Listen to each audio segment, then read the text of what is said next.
Assalamualaikum warahmatullahi wabarakatuh. Perkenalkan, nama saya Ervan Agus Setiawan dengan NIM 2283250010. Saya dari kelas B PVTB.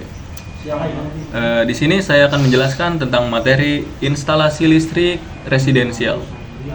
Sebelumnya, instalasi listrik residensial adalah pemasangan dan penyaluran tenaga listrik pada bangunan tempat tinggal seperti rumah, apartemen, ruko, dan perumahan.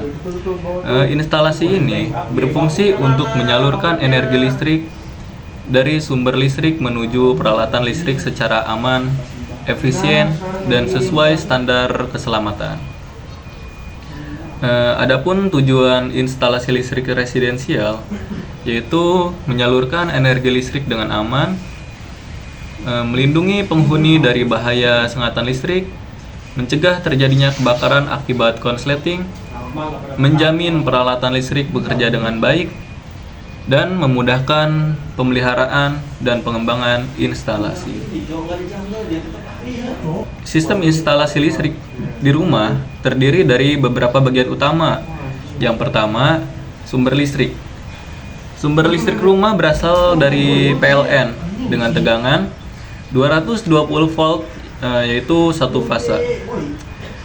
Dan frekuensinya itu 50 Hz. Aliran listriknya itu penyusunannya dari PLN, lalu lanjut ke kWh meter, ke MCB utama, panel distribusi, lalu ke beban listrik. Seperti beban listrik itu seperti lampu atau mesin cuci, ya sejenisnya gitu. Yang kedua, penghantar atau kabel. Penghantar digunakan untuk menyalurkan arus listrik. Adapun jenis kabel yang digunakan yaitu NYA, lalu NYM, NYY. Baik, selanjutnya ada warna kabel instalasi. Menurut standar, kabel fasa memiliki warna merah, coklat, atau hitam. Lalu kabel netral atau N itu memiliki warna biru. Dan kabel grounding memiliki warna kuning atau sama dengan hijau. Adapun komponen instalasi listrik. Yang pertama, kWh meter. Fungsi dari kWh meter untuk mengukur energi listrik yang digunakan pelanggan. Yang kedua, ada MCB, Miniatur Circuit Breaker, yang berfungsi mengamankan instalasi dari arus lebih gitu. Yang ketiga, ada saklar. Saklar berfungsi untuk menghubungkan dan memutus aliran listrik. Adapun jenis-jenis saklar, yaitu ada saklar tunggal, saklar seri, saklar tukar, dan saklar silang. Selanjutnya ada stop kontak. Fungsi dari stop kontak adalah tempat untuk menghubungkan peralatan listrik. Adapun jenis-jenis stop kontak itu ada yang pertama, ada stop kontak 1 lubang, ada stop kontak 2 lubang, dan stop kontak dengan grounding. Selanjutnya ada kotak sambung. Kotak sambung berfungsi untuk menyambungkan kabel dan memudahkan perawatan. Selanjutnya ada pipa instalasi. Melindungi kabel dari kerusakan mekanis. Adapun jenis-jenis dari pipa instalasi tersebut ada PVC, lalu fleksibel, dan besi. Selanjutnya ada sistem pertahanan atau grounding. Grounding adalah sistem yang menghubungkan bagian logam instalasi ke bumi. Tujuannya menghindari sengatan listrik, mengamankan peralatan, mengurangi risiko kebakaran. Lalu komponen-komponennya itu ada batang grounding, kabel grounding, klem grounding. Nilai tahanan grounding rumah idealnya itu 5 ohm. Selanjutnya ada diagram instalasi rumah. Urutannya itu ada dari PLN ke kWh meter, lalu ke MCB utama, ke ke panel distribusi. Nah, dari panel distribusi itu dialurkan lagi ke lampu seperti stop kontak, AC, pompa air, dan peralatan elektronik lainnya gitu. Oke. Selanjutnya ada pembagian grup instalasi. Instalasi rumah itu dibagi menjadi beberapa grup agar aman gitu. Contohnya ada grup 1 seperti lampu, grup 2 stop kontak, grup 3 AC, grup keempat itu kayak pompa air, kayak gitu-gitu. Setiap grup itu memiliki MCB-nya sendiri-sendiri gitu. Adapun standar keselamatan instalasi. Prinsip keselamatan: menggunakan kabel sesuai kapasitas, lalu memasang MCB, menggunakan grounding, tidak menyambung kabel sembarangan, menggunakan perlengkapan berstandar SNI, itu Standar Nasional Indonesia, mematikan sumber listrik saat perbaikan, dan menghindari beban berlebihan. Lalu ada gangguan pada instalasi listrik. Yang pertama, hubungan singkat atau konsleting. Penyebabnya itu isolasi rusak, kabel terkelupas. Akibatnya MCB trip atau kebakaran. Yang kedua, beban berlebih gitu. Terjadi ketika daya pemakaian melebihi kapasitas. Akibatnya kabel panas, MCB mati. Lalu yang ketiga, kebocoran arus. Terjadi karena isolasi rusak gitu. Akibatnya sengatan listrik, lalu kerusakan alat, dan lain-lain. Selanjutnya ada pemeliharaan instalasi. Langkah pemeliharaannya yaitu memeriksa kondisi kabel, mengecek MCB, membersihkan panel, menguji grounding, mengganti komponen yang rusak, mengencangkan sambungan kabel, dan lain-lain. Selanjutnya ada keuntungan instalasi yang baik.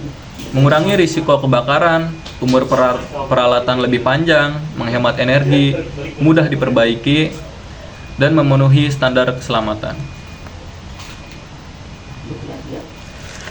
Lalu selanjutnya kita menghitung audit beban daya rumah.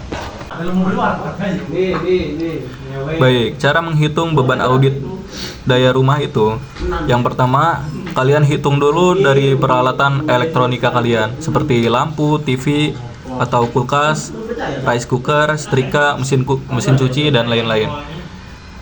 Mari kita hitung. Yang pertama, lampu. Lampu itu, satu lampu misalkan 10 watt, dan jumlahnya itu 10 lampu. Berarti total dayanya itu 100 watt. 100 watt. Dan TV satunya itu jumlah satu. Satunya 150 watt, total daya 150. Kulkas 200 watt, jumlahnya 1, total 200 watt. Dan selanjutnya seperti ini sama.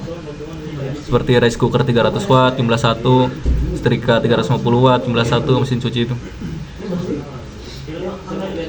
Dan totalnya itu, total semua yang dari sini kita jumlahkan semuanya yaitu 1500 watt. Itu total dari semua ini, kayak lampu, TV, kulkas, rice cooker, dan lain-lain. Total daya terpasangnya yaitu 2200 watt. Oke, kita menghitung demand faktornya dulu.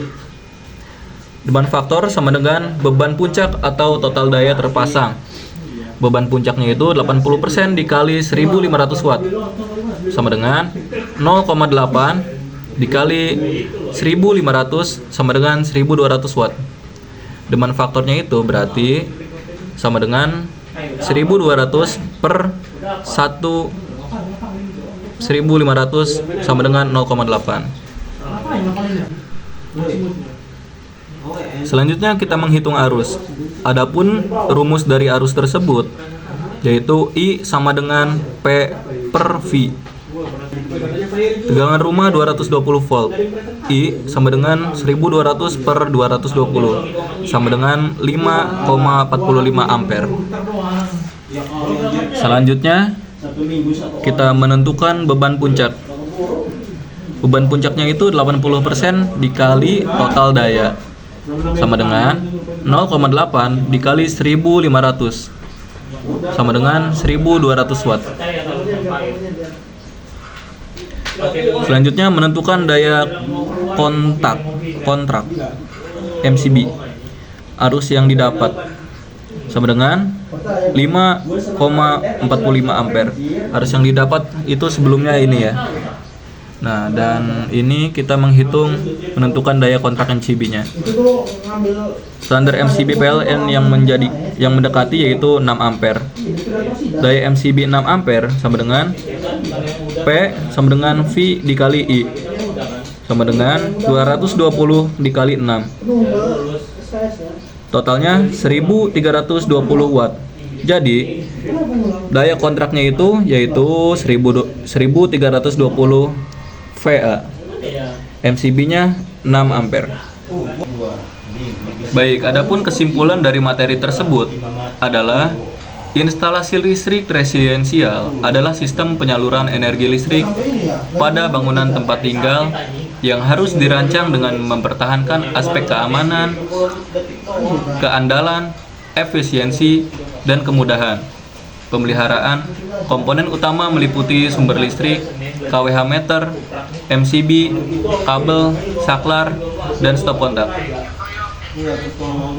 Adapun pemasangan yang baik harus mengikuti standar PUIL dan prinsip keselamatan agar mampu melindungi penghuni serta menjamin kelancaran menggunakan energi listrik.